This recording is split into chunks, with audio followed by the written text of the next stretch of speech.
Hello everyone, I'm Mr. Mwiko. Welcome to today's lesson. In today's lesson, we're looking at warehousing.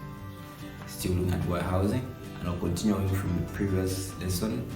This is a grade 11 topic, commerce, and today we're going to go a step further and look at the different types of warehouses that exist.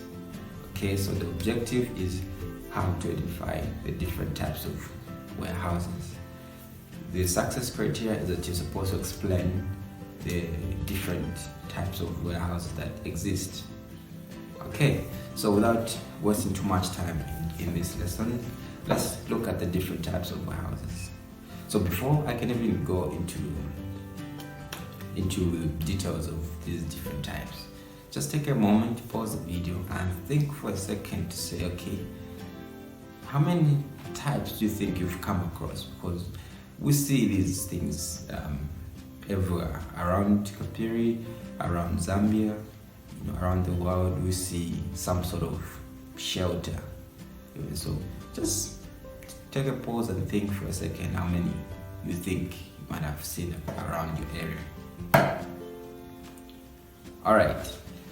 Okay, so the first type of warehouse that I'll talk about is a wholesaler's warehouse.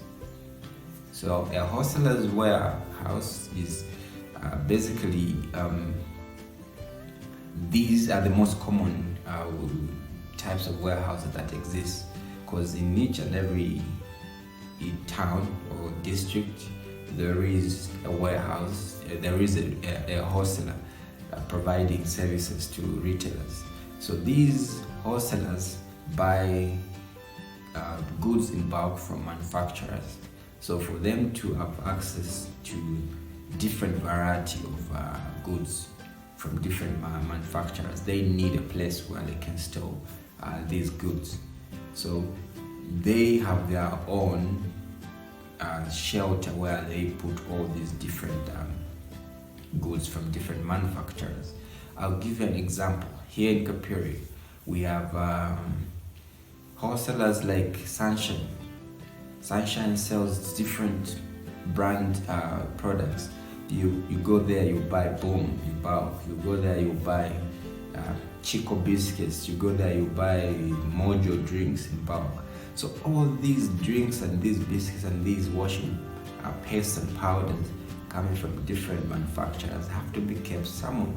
So where they are kept is known as a wholesaler's warehouse. Okay. The second type of warehouse that I'll talk about is known as a cold storage warehouse.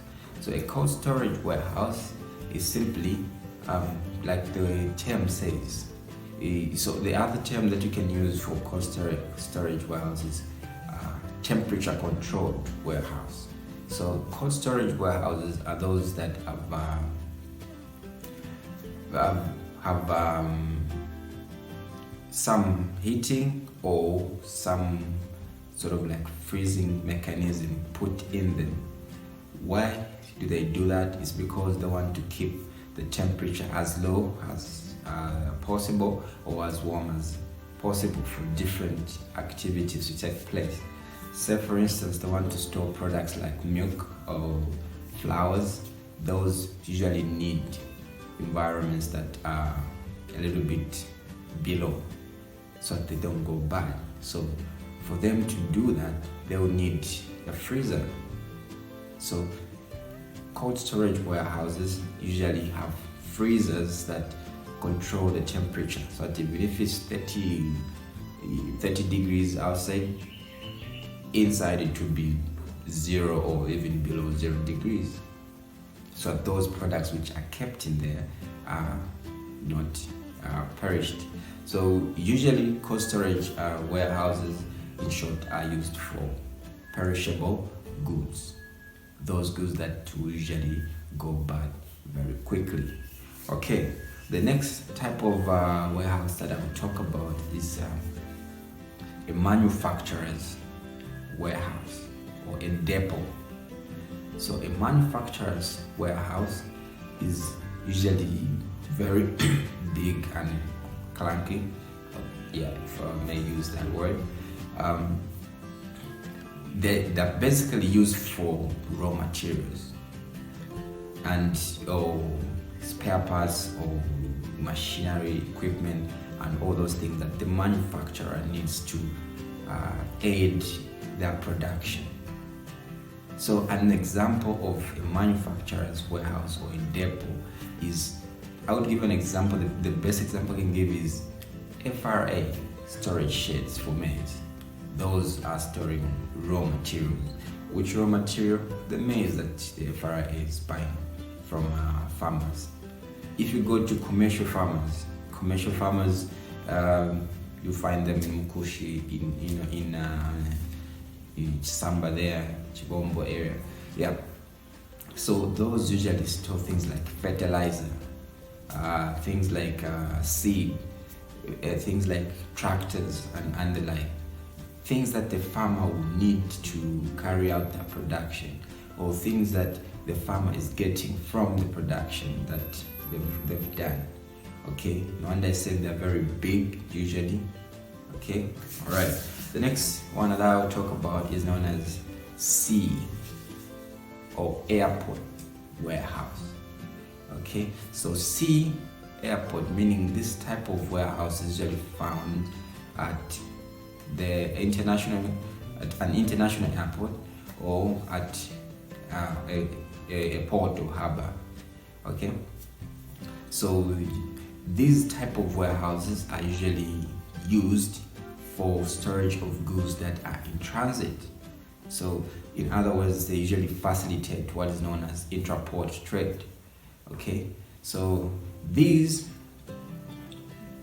goods that are either awaiting transport or have come in but haven't yet been cleared by the customs authority of a particular country are going to be stored in these warehouses known as sea or airport warehouses.